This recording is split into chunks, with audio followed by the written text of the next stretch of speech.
Mpendwa mtazamaji na msikilizaji wa vipindi mwongozo wa kujifunza Biblia lesoni ya shule ya Sabato, ni furaha yangu mara tena kuwa pamoja na wewe wasaa huu kwa ajili ya kujifunza neno la Mungu kupitia lesoni ya shule ya Sabato. Nikukaribisha mara tena kwenye robo ya kwanza mwaka 2025 inayozungumzia upendo na haki ya Mungu. Upendo na haki ya Mungu.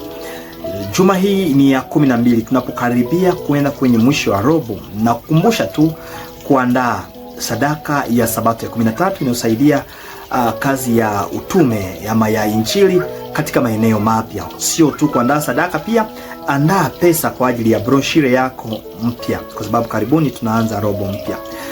Somo la 12 linazungumzia amri kuu mbili, upendo na haki.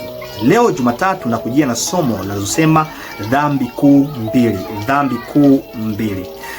Kwa mujibu wa Yesu mwenyewe, amri kuu mbili ni kumpenda Mungu kwa moyo wetu wote na kupendana sisi kwa sisi. Kwa hivi ukimpenda Mungu na kupenda jirani jinsi unavyojipenda, hivyo hapo utakuwa umetii sheria, umekamilisha amri kuu mbili. Na sasa ikiwa amri kuu mbili ni kumpenda Mungu na kuwapenda wengine, sasa dhambi kuu mbili ni zipi? Ni hapo ndipo tuko.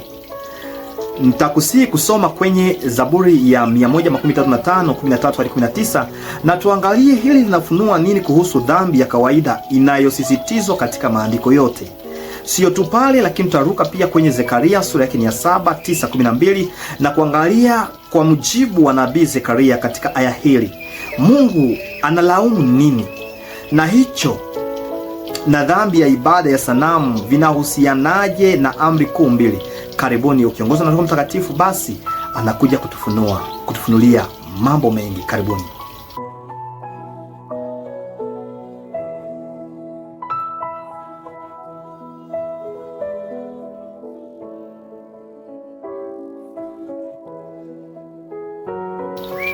Mpendwa mtazamaji na msikilizaji, ndiyo umeelewa amri kuu mbili, na leo tunakuja kuelewa dhambi kuu mbili. Kuna dhambi mbili ambazo zimetajwa kwa msisitizo katika Biblia yote. Kwa hivi zinapotajwa wanasisitiza, mwandishi hapo anasisitiza kabisa. Na dhambi hiyo ya kwanza ambayo imetajwa ni ibada ya sanamu na udhalimu wa kijamii. Nasema ibada ya sanamu ambayo tunaita idolatry na udhalimu wa kijamii, hapa niseme injustice. Dhambi hizi mbili ni kinyume cha amri mbili kuu. Ukiona amri ya kwanza ni kumpenda Mungu, hiyo kumpenda Mungu kuna mambo ya ibada kumpatia nafasi ya kwanza.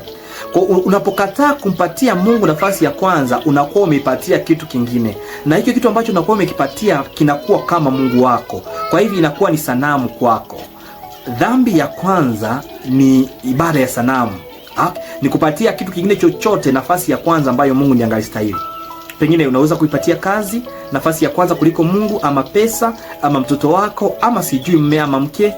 Ikiwa unaweza kufikia kiwango ambacho umepatia mke ama mtoto ama kazi ama biashara yako nafasi ya kwanza ama sehemu ya kwanza ama heshima ambayo Mungu ndiye angalistahili, hapo utakuwa umefanya dhambi kuu ya kwanza.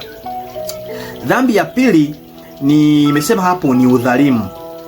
Injustice. Kwa hivi naweza sema kwamba dhambi hizi mbili ni kinyume cha amri mbili kuu. Biblia inasema tumpende Mungu, lakini wengine wanaabudu sanamu, wanakataa kumpenda Mungu. Biblia inatuambia tuwapende wengine jinsi tunavyojipenda. Wengine wanawadhuru wengine na wanawatesa, wanawafanyizia mabaya.